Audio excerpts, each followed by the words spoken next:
At ito nga, dahil sa haba ng ating biyahe, ay bibili muna ako rito ng makakain sa Mercury Naik. After natin ng Mercury, ay dumiretso na nga ako dito sa may Ternate Beach. At nag-inquire na rin, kaya lang hindi natin talaga afford yung cottage nila dahil napakamahal at yung entrance fee. After ko nga pala dito mag-inquire, dumiretso naman ako dito sa may blacklisted. At ito na nga, nag-inquire din ako at ganun din, medyo mahal din yung kanilang cottage. At dahil sa hindi natin afford yung kanilang cottage, at ayun na nga, after natin mag-inquire dun sa may Ternate Beach Resort,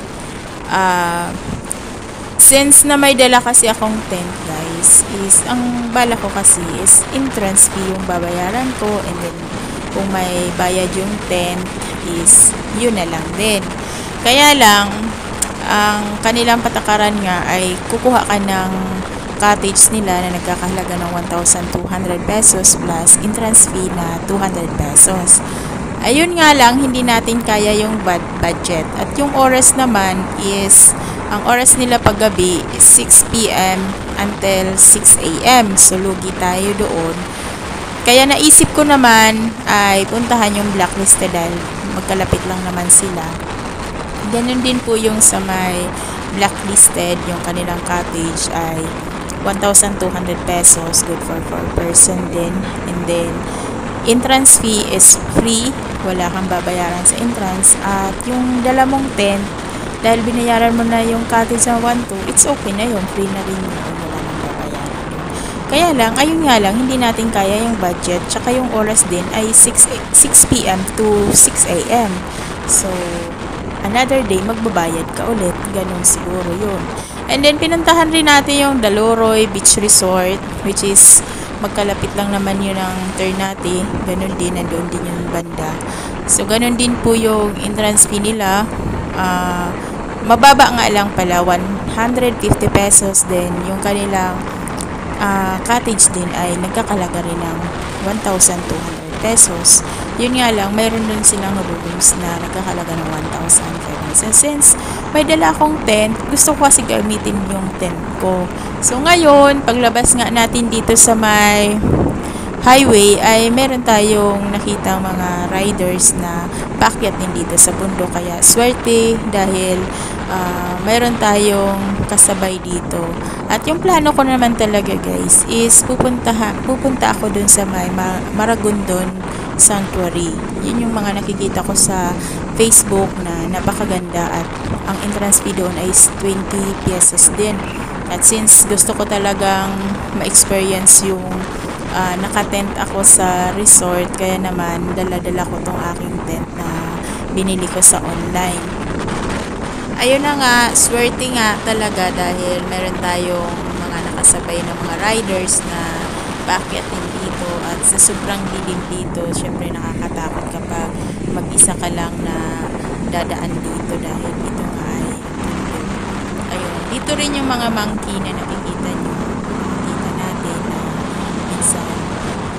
Yung last na daan ko nga pala dito ay 2019, bago mag-pandemic pa yun guys. So matagal na. Ngayon ulit tayo nakadaan dito. So ayun nga lang, sana tuloy-tuloy ito hanggang kaibigan. Kaya lang guys is tumigil nga sila dito sa may tindahan. At ito na ngang part na to ay tumigil na yung ating kasabayan dito sa Ternate na Subo. So tayo ay mag-isa na lang na babaybayin natin tong kalsada.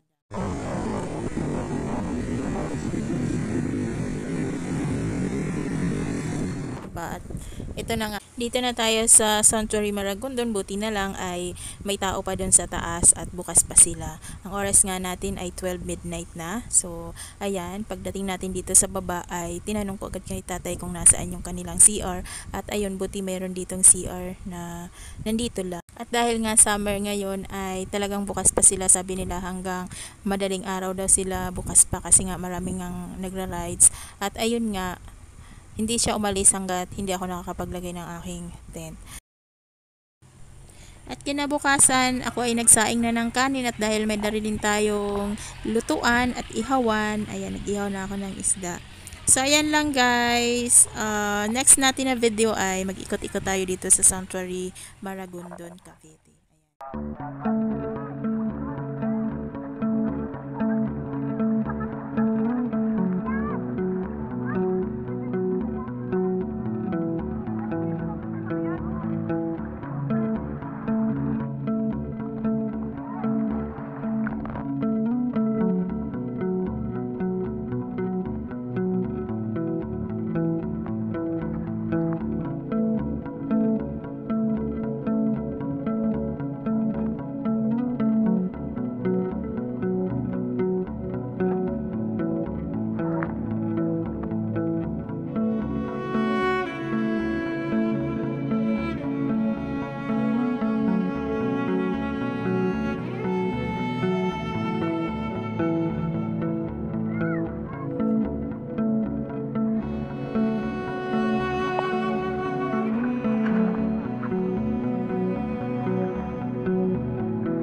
At ito na nga, after ko pala magkape, mag-breakfast doon sa tent, ay kinausap ko yung caretaker and then yung namamahala dito sa Sanctuary Maragondon na kung pwede makigamit ng CR dahil kagabi guys ay hindi kami nagkaintindihan ni kuya na kung saan yung CR. Basta tinuro lang niya ako, ayun ang CR, and then hindi niya sinabi na nakalak. Yun pala, kailangan mong magbayad ng 50 pesos para makagamit ng CR.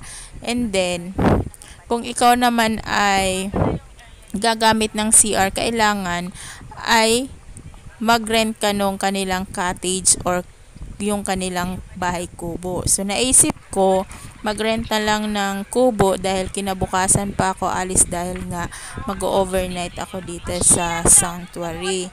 And then, ayun nga, yung kubo nila ay nagkakahalaga din yun ng 2,000 pesos plus 50 pesos para dun sa tubig sa CR.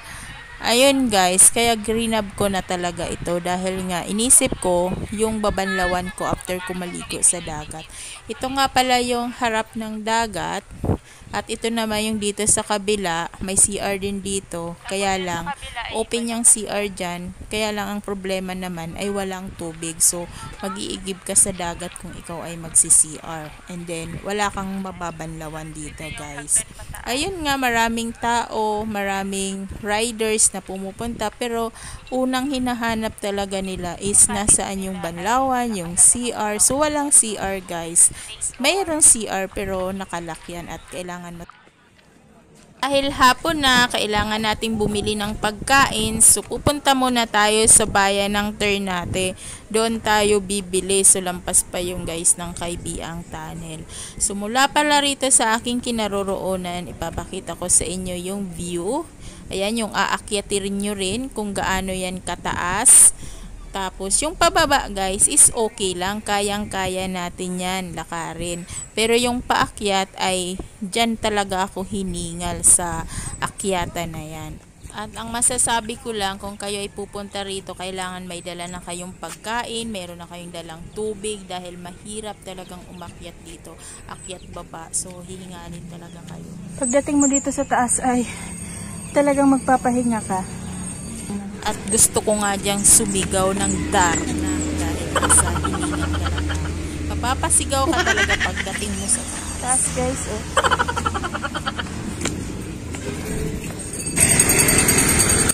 At ito na nga, nandito na tayo sa kalsada at pupunta tayo ng Kaybiang Tunnel at didiretso tayo dun sa turn natin bayan. Ayan. So, bibili tayo ng pagkain ngayong hapon. Ayan.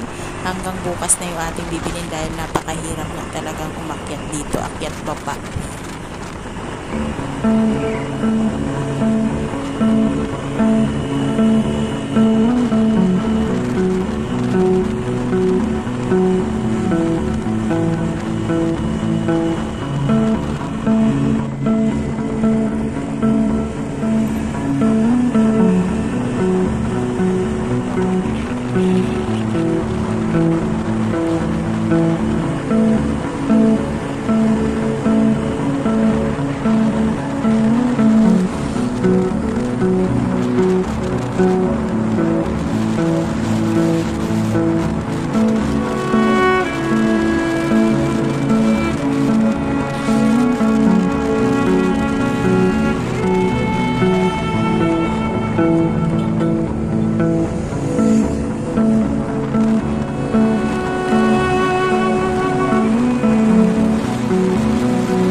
naman, may nakita tayo dito sa kalsada na isang monkey.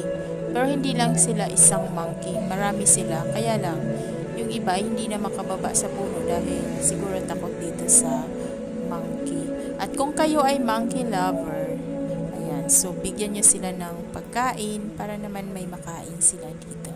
So, yan lang guys. Ito, sigainin salbahe.